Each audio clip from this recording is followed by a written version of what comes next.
Buenos días, somos el equipo 4 del grupo 282 y el día de hoy les vamos a dar el tema de secuencia y proteómica. Para empezar, quisiera dar una pequeña definición sobre lo que es la secuenciación, que básicamente son las técnicas con las que se conoce el orden de los nucleótidos en una secuencia de material genético. Vamos a empezar con el método de Sanger.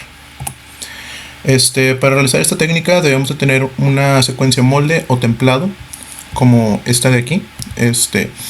De NTPs, los cuales son la materia prima o los monómeros con los que se sintetizan las nuevas cadenas, la polimerasa, primers específicos para la secuencia, y de DNTPs o deoxy-NTPs, los cuales son moléculas parecidas a los DNTPs, con la diferencia que en el carbono 3' del azúcar ribosa les hace falta un oxígeno.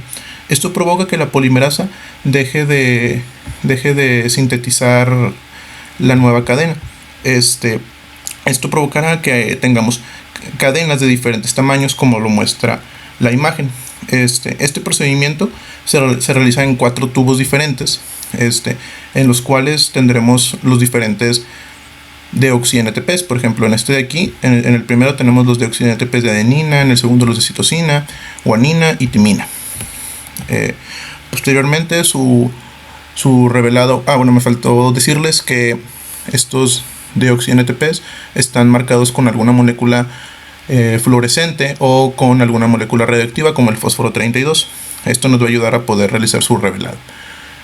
Como ya sabemos, la técnica de electroforesis nos separa las cadenas por su peso molecular, y en base a este orden podemos conocer el orden de la secuencia de interés. Por ejemplo, en este caso, el pedazo que primero sale, el más ligero, nos permite conocer que es citosina,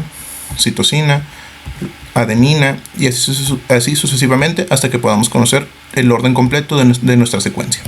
Esta de aquí pues sería la secuencia que codifica, o la secuencia codificante. Sin embargo, actualmente ya no es necesario correr todo un gel de electroforesis. Se siguen utilizando lo que son los deoxy-NTPs, los cuales tienen una molécula fluorescente. Igual la polimerasa genera diferentes tamaños en las cadenas. Y aquí es la primera diferencia. Se corre un capilar de electroforesis, el cual también se corre en un espectrofotómetro, y según la absorbancia que nos estén dando, conforme vayan saliendo, ¿verdad? Vamos a poder saber cuál es el orden de cada una de los nucleótidos. Y por último, bueno, este tipo de técnicas se utilizó en este artículo. El tema es secuenciación NGS. Esta secuenciación es una secuenciación masiva de segunda generación, es decir, que esta tecnología es más avanzada. Además, permite que en un solo test se pueda analizar un gen o varios genes como paneles en el exoma, completando así un tiempo y un costo reducido. Esto consiste cuando el DNA polimerasa cataliza la incorporación del DNTP, marcado fluorescentemente en una cadena molde de ADN, durante los ciclos de la secuenciación de la síntesis de DNA. Durante todo el ciclo, en el punto de incorporación, los nucleótidos se identifican por excitación del fluoróforo. La NGS extiende este proceso a través de millones de fragmentos en una paralelización masiva. Este proceso se hace en 4 pasos, donde el primero es la preparación de la biblioteca. Este paso consiste en que la muestra de DNA o DNA complementario se va a ir fragmentando aleatoriamente, seguido del 5' y el 3' en la unión del adaptador. Esto, alternativamente, se etiqueta y se combina en la fragmentación y las reacciones de ligadura en un solo paso, que aumenta en gran medida la eficiencia del proceso de la preparación de la biblioteca. Estos fragmentos son adaptados y se amplifican por PCR y se purifican en gel. El siguiente paso sería la generación de clústeres. Para la generación de clúster, la biblioteca se carga en una celda de flujo, donde los fragmentos se capturan en oligos unidos a la superficie, complementarios a los adaptadores de la biblioteca. Las uniones son de cadena sencilla, haciendo una unión tipo puente. Cada fragmento se amplifica luego en clones de clústeres distintos a través de la amplificación del puente. Cuando se completa la generación de clúster, se eliminan las cadenas reversas y se realiza un bloqueo y adición del primer secuenciación. Y así las plantillas están listas para la secuenciación. El siguiente paso sería la secuenciación. La tecnología Illumina utiliza un método patentado basado en termociclado reversible que detecta bases individuales ya que están incorporados en hebras de plantilla de ADN. Como los 4 DNTPs reversibles vinculados al termociclador están presentes durante cada ciclo de secuenciación, la competencia natural minimiza el sesgo de la corporación y reduce en gran medida las tasas de error en bruto en comparación con otras tecnologías. En este proceso se realiza la liberación secuencial de 4 nucleótidos fluorescentes, los cuales se van a ir incorporando a la secuencia y se va a ir captando una imagen. Y después se elimina el terminador 3' y así sucesivamente. Por último, se pasaría al análisis de datos. Durante el análisis y la alineación de datos, las lecturas de la secuenciación recientemente identificadas se alinean con un genoma de referencia. Después del alineamiento, es posible encontrar muchas variaciones de análisis, como el polimorfismo del nucleótido unido, o la identificación por inserción-eliminación, el recuento de lectura para los métodos de ARN, el análisis filogenético o metagenómico, entre otros. En resumen, el trabajo de la secuenciación NGS inicia con una extracción de DNA genómico que pasa a ser fragmentado y zonificado para la extracción de los fragmentos. Después se pasa a la ligación de adaptadores específicos con la ligación de barcodes en secuenciación multiplex. Después se realiza una selección de la librería y la purificación con esferas magnéticas o de streptavidina. Pasamos a la amplificación de la librería por PCR, ya sea utilizando el Young Gene Studio o el Roche por PCR emulsión o en este caso Illumina por PCR tipo puente. Posteriormente se pasa a la plataforma NGS, ya sea Illumina, Minisec, HiSec, Thermo Fisher, Young Gene Studios, entre otros, para que después se pase al ensamblaje de secuencias y notaciones genéticas NGS, preprocesamiento, mapeo y montaje de novo. Después ya se hace un análisis bioinformática que nos puede dar el CNP calling o el análisis de variantes, entre otros. Los usos potenciales en la clínica pueden ser en la genética como en el uso de detección de mutaciones, ya que esta es completamente no selectiva y analiza genomas o exomas completos para descubrir nuevas mutaciones y genes causantes de enfermedad. En pediatría está siendo estudiado para explicar las bases genéticas de síndromes aún sin explicación.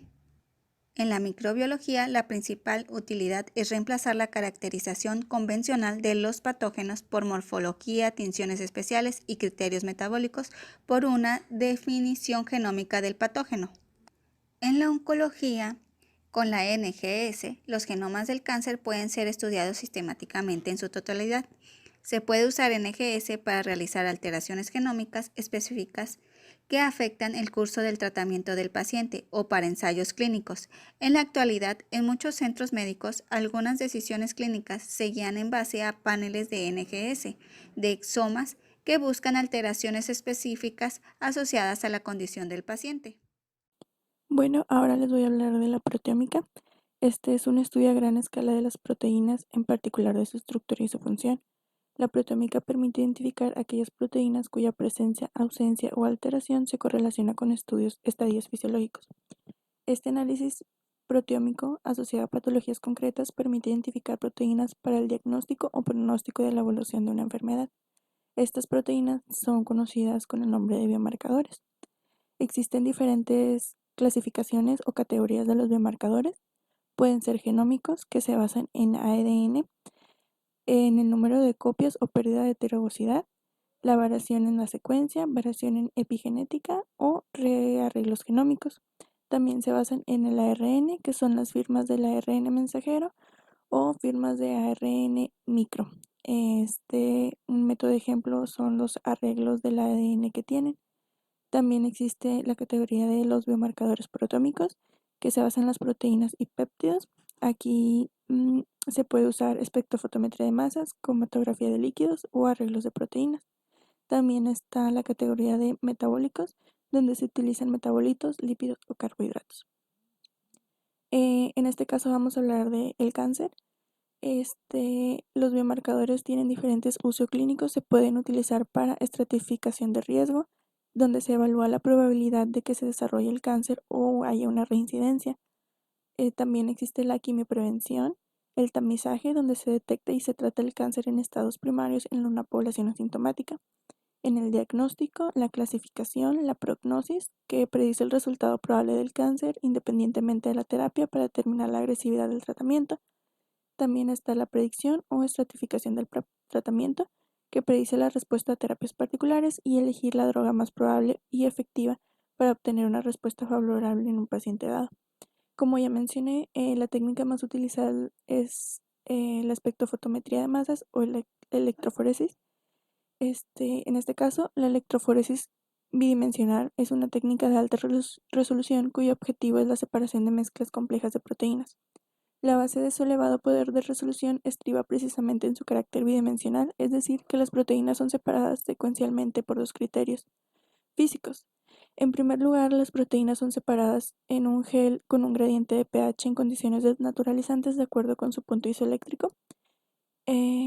Tras la separación basada en la carga, las proteínas son separadas de acuerdo con su masa molecular por electroforesis discontinua en un gel de poliacrilamida, en presencia de sulfato sódico. Tras la tinción del gel, las proteínas aparecen formando manchas circulantes, también llamadas spots. Aquí la electroforesis bidimensional permite analizar la expresión de miles de proteínas a la vez, pero los perfiles de expresión que se obtienen son anónimos, es decir, la única información asociada a cada spot es su intensidad normalizada y sus coordenadas.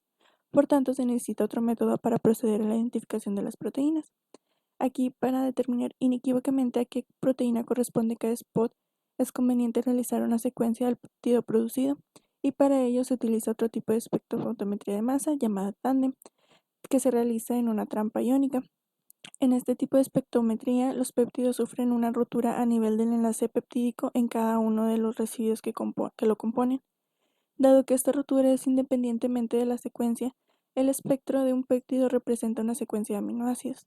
La secuencia de un péptido nos dirá de forma inequívoca de qué proteína se trata. Los equipos de trampa iónica también son muy utilizados para la determinación de las modificaciones posttraduccionales de las proteínas, esto es como fosforilaciones, glicosilaciones, entre otros.